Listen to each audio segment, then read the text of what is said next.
Alright, so here are some of the materials we're going to use to build some ruined buildings and stuff. Start with the tools. We've got some scissors, some long razors here so that you can really get deep and you can break the tips off when they start getting.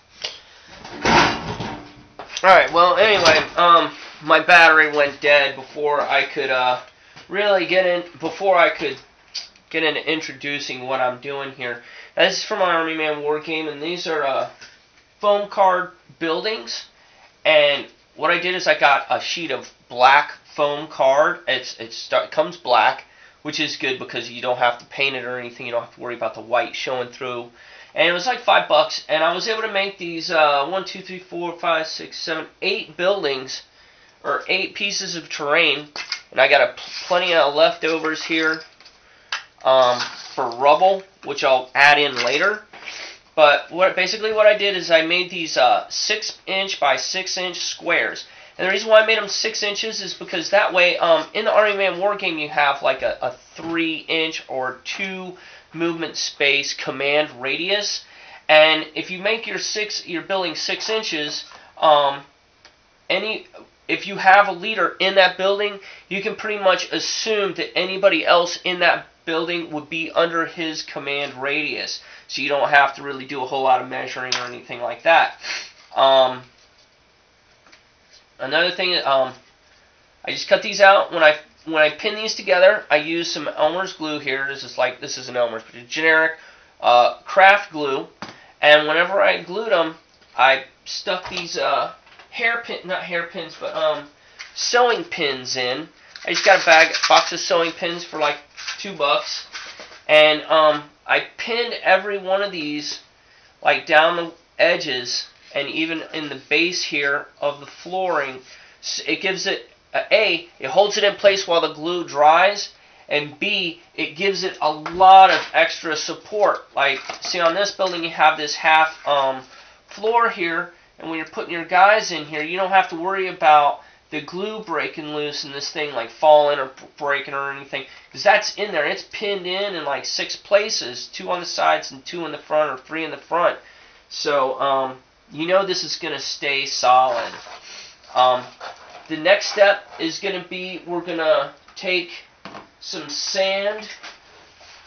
We're going to take several different sizes of rubble. We're going to start with the smallest, which is sand. Then we're going to move up to this ballast, which is small grains of gravel, which I got out off of a roof. It's like shingling grit. Then you got some gravel here. This is small river stones. And then you move up to your large chunks of rocks.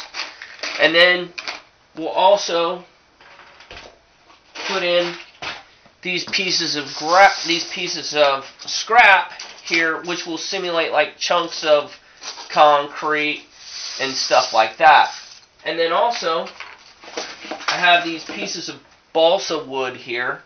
This is, supposed to be a 2x6 size, and this is, or a 4x6 size, and this is a 4x4 size to scale. And we're gonna stick those in, kind of junky.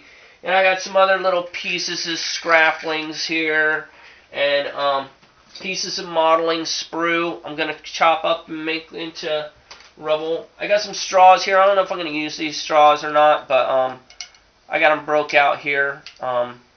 Usually they make pretty decent piping.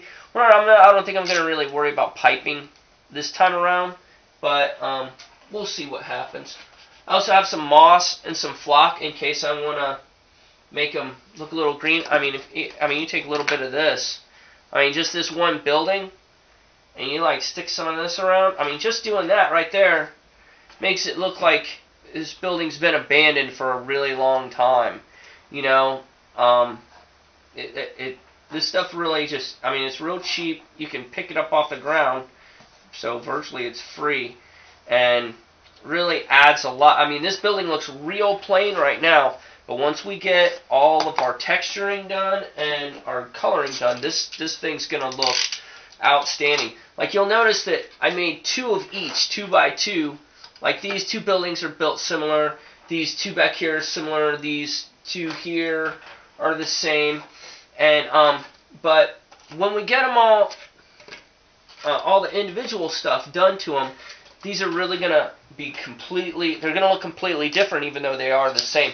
But they will have some consistency so that when you put them on the table, they don't look like they're all mishmashed together. It'll look like one fluid city. Alright, well, what I did here was have 8 different buildings, and the materials that I have a limited supply of, I split up into 8 semi-equal portions so that I have an equal amount of rubble for each piece of scenery. That way it's a little even, it's a little consistent, it has a very even spread, because these are all supposed to be individual pieces, but they're all supposed to be like a set that go together, and I want like a consistency. I want the atmosphere to flow evenly. So by splitting it up into 8 different sections, it's it might be a little nitpicky, but that's fine. I mean, I've got plenty of this wire, I've got plenty of sand and gravel and stuff, so I'm going to use that stuff liberally, but this little nitpicky stuff I don't have a whole lot of, so that's why I'm rationing it out to each of the pieces. So now all I got to do is take each piece individually and glue all these little bits and pieces into the scenery to make it adds texture to it, because this is kind of plain Jane, you know, it's just looks like card, you know. I mean, the shape is real nice, and you know, but it's real plain. We want to add a lot of detail to it, and it doesn't take a lot, you know. I mean, we're not going to sit there and spend hours deciding where each little bitty piece is going to go. It's just going to go on there random. I'm just going to start gluing stuff on and doing it random. The only thing I really am going to not do quite so randomly is along the edges of walls is where you want to pile your rubble and sand, because sand and dirt tend to want to migrate into the corners because the wind blows it around, and if there's nothing there to stop anything, it's just going to keep going, but things tend to accumulate in the corners of buildings. So I'm going to use that as a rule. I'm going to take this wire and I'm going to stick it in between these floor pieces here as like rebar for the concrete, and I'm going to see how that goes. It's a little thin, but I think this is going to work. I think it's going to look really nice. Alright, it's really coming together now. This is the texturing phase and the detail phase, and as you can see, I used my little pile here of designated stuff, and it's plenty of stuff for this size. I got my little beams, I got my little piece of concrete, I got some conduit, and then I put a little bit of dirt and a little bit of gravel in there and around the edges.